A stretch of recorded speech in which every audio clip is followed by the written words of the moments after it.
స్థిరపరచి నిలిపితివయ్యా.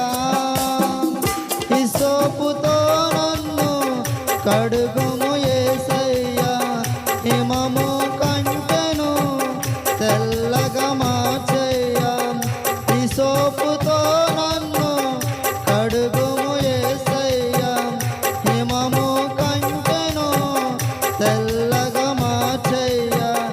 నీకేమి చెల్లింతు నా మంచి యేసయ్యా, నా జీవితమంతా అర్పించు